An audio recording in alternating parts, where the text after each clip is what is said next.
नमस्कार दोस्तों, आज मैं आपको हिंदी वर्णमाला के विषय में बताने जा रही हूँ जो आपके हर कम्पिटिटिव एग्ज़ाम जैसे सीटेट हुआ, यूपी टेट हुआ या अदर कोई भी कम्पिटिटिव एग्ज़ाम हो उसके लिए बहुत ही महत्वपूर्ण है। हिंदी वर्णमाला वर्णों के व्यवस्थित समूह को हिंदी वर्णमाला कहते हैं। हिंदी वर्णमाला में कुल कितने अक्षर होते हैं? 52 अक्षर होते हैं। इसकी लिपि जो है देवनागरी है और इसमें जो है स्वर 11 और मात्राओं की संख्या महज 10 होती है और व्यंजन कितने होते हैं? 33 होते हैं। मात्राओं की संख्या कैसे 10 होती है? यानी कि अ की कोई मात्रा नहीं होती है, इसलिए स्वर में सिर्फ 10 मात्राओं का जिक्र है। वर्ण क्या है? वर्ण भाषा की जो सबसे छोटी इकाई ध्वनि है। ध्वनि को लिखित रूप में वर्ण द्वारा व्यक्त किया जाता है, यही वर्ण कहलाता है। विशेष उच्चारण की दृष्टि से भाषा की लघुत्तम इकाई जो है क्या है? उच्चारण की दृष्टि से भाषा की लघुत्तम इकाई ध्वनि है। यदि कोई पूछे कि उच्चारण की दृष्टि से भाषा की लघुत्तम इकाई क्या है तो आप ध्वनि बताएंगे, लेकिन लेखन की दृष्टि से भाषा की सबसे छोटी इकाई जो है वर्ण कहलाती है। हिंदी व्याकरण में हिंदी वर्णमाला को 2 भागों में बांटा गया है। हिंदी वर्णमाला में व्याकरण की दृष्टि से वर्णों को 2 भागों में बांटा गया है। पहला वर्णमाला 11 स्वर हैं और कितने व्यंजन हैं? 33 व्यंजन हैं। वर्ण जो है एक स्वर कहलाता है और दूसरा व्यंजन। स्वर के भी कई रूप हैं, जैसे ह्रस्व स्वर, दीर्घ स्वर और प्लुप्त स्वर। व्यंजन भी 3 प्रकार के होते हैं: स्पर्श व्यंजन, अंतस्थ व्यंजन, ऊष्म व्यंजन। स्पर्श स्वर वर्ण जो है जिन वर्ण के उच्चारण में किसी अन्य वर्ण की सहायता न लेनी पड़े उन्हें स्वर वर्ण कहते हैं, जैसे अ, आ, ई, उ, री, ए, ओ, औ। अंग अह जो है ये स्वर में नहीं गिने जाते हैं, इन्हें आयोग वाह में गिना जाता है। ह्रस्व स्वर क्या है? जिन स्वरों के उच्चारण में बहुत कम समय लगता है उन्हें ह्रस्व स्वर कहते हैं। इन्हें ये जो है 4 प्रकार के होते हैं, जैसे अ, ई, उ, री। इसमें उच्चारण करते वक्त कोई बहुत कम समय लगता है, जैसे अ, ई, उ, री। और यदि दीर्घ स्वर रहता है तो इसमें उच्चारण में अधिक समय लगता है, जैसे आ, ई, बड़ा ऊ, छोटा ऊ। अब देखिए दीर्घ स्वर किसे कहते हैं? जिन स्वरों के उच्चारण में ह्रस्व स्वर से लगभग 2 गुना का समय लगता है उन्हें दीर्घ स्वर कहते हैं।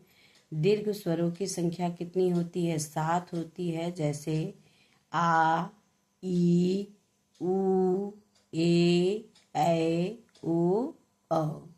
यदि कोई पूछे कि ह्रस्व स्वर कितना है तो 4 है, जिसमें अ, ई, उ, री। और दीर्घ स्वर पूछा जाए तो 7 है। कितने हैं? आ, बड़ी ई, बड़ा ऊ, ए, ओ, औ।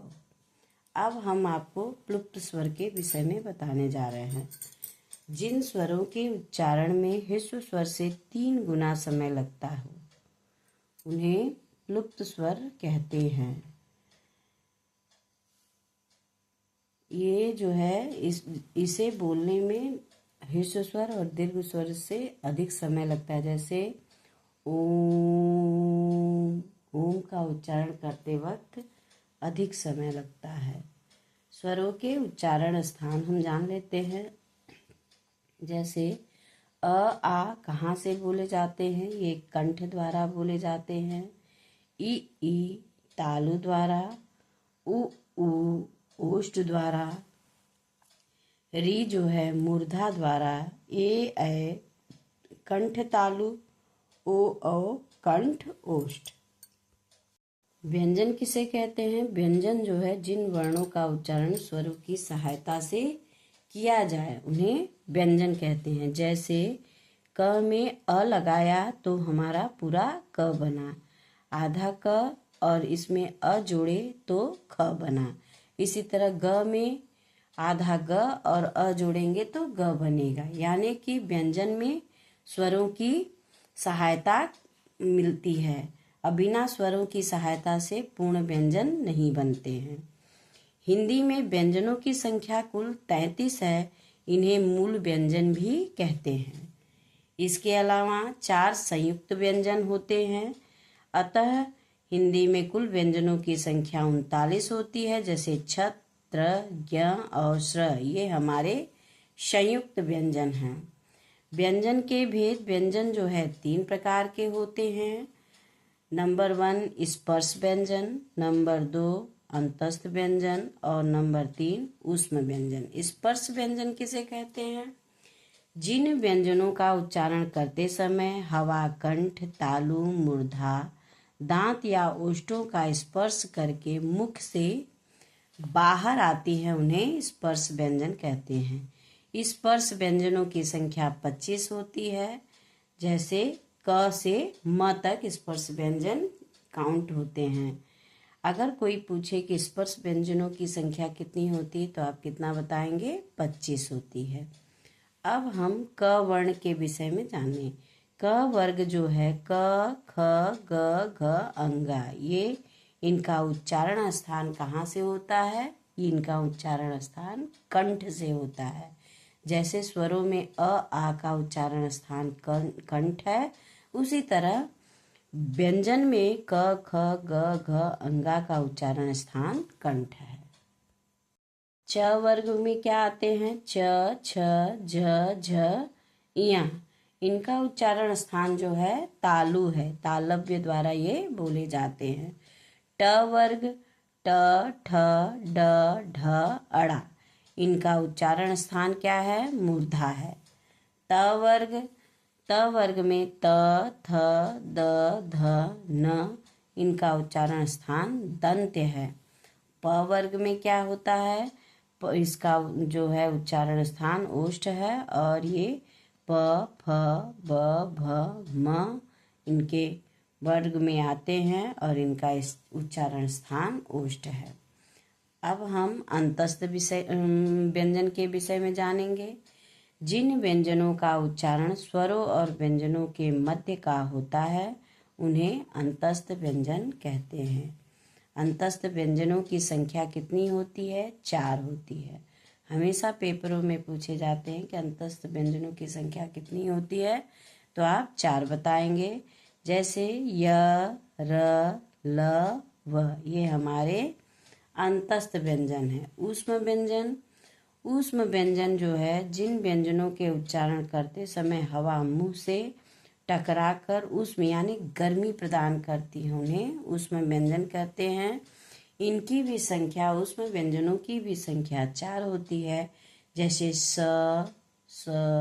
श, ह। अब हम आपको संयुक्त व्यंजन के विषय में बताने जा रहे हैं। संयुक्त व्यंजन जो है 2 अलग अलग व्यंजनों के योग से बने व्यंजनों को संयुक्त व्यंजन कहते हैं। जैसे क में खटकोण वाला श जोड़े तो छ बना, आधा त और र मिलाया तो त्र बना, आधा ज और इया मिलाया तो ज्ञ बना, आधा स और र मिलाया तो श्र बना। आयोग वाह क्या है? अ के योग से जो अर्थ वहन करे उन्हें आयोग वाह कहते हैं। किसी स्वर के योग से जो सार्थक शब्द बनते हैं वो आयोग वाह होते हैं। जैसे अंगार, प्रातः, ये हमारे आयोग वाह में आते हैं। जैसे अंग हमने अभी बताया कि आयोग वाह में आते हैं। तो आयोग वाह की संख्या जो है 2 होती है, अंग और अ। आयोग वाह के भेद, इसके 3 भेद होते हैं। नंबर 1 अनुस्वार, नंबर 2 विसर्ग और नंबर 3 अनुनासिक। अनुस्वार क्या होता है? जैसे अंग की मात्रा। अनुस्वार का चिन्ह बिंदु जो है अंक की मात्रा होता है, जैसे हंस, अंश, कंस आदि। अनुस्वार का उच्चारण स्थान जो है नाक से किया जाता है। विसर्ग क्या है?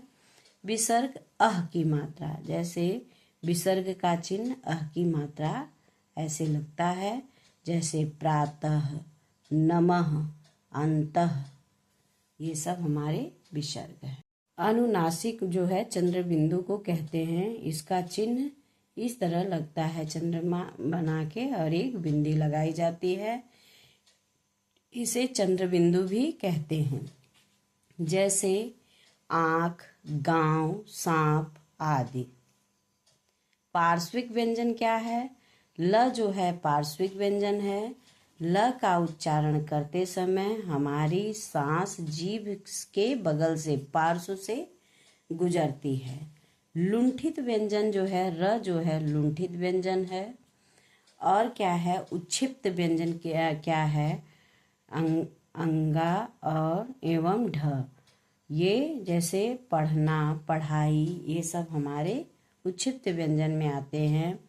इन वर्णों का विष्ट, पृष्ठ या ताड़न जात व्यंजन भी कहते हैं। इनका उच्चारण करते समय हमारी जीभ हमारे तालु को छूते हुए झटके के साथ नीचे की तरफ आती है। अब हम दंत्योष्ठ व्यंजन बता रहे हैं। दंत्योष्ठ व्यंजन जो है हिंदी वर्णमाला में व को दंत्योष्ठ व्यंजन कहा जाता है। कभी कभी पेपरों में पूछता है कि दंत्योष्ठ व्यंजन क्या है, तो उसमें कई ऑप्शन दिए रहते हैं जिसमें व को दंत्योष्ठ व्यंजन माना जाता है। काकल्य व्यंजन किसे कहते हैं? अब देखिए, हिंदी वर्णमाला में ह को काकल्य व्यंजन कहते हैं, क्योंकि इसका उच्चारण स्थान जो है कंठ से थोड़ा नीचे होता है। इस वीडियो में इतना ही। यदि हमारे आगे का वीडियो देखना चाहते हैं हिंदी व्याकरण से संबंधित, तो हमारे वीडियो को लाइक कीजिए, शेयर कीजिए और सब्सक्राइब कीजिए। धन्यवाद। Thank you.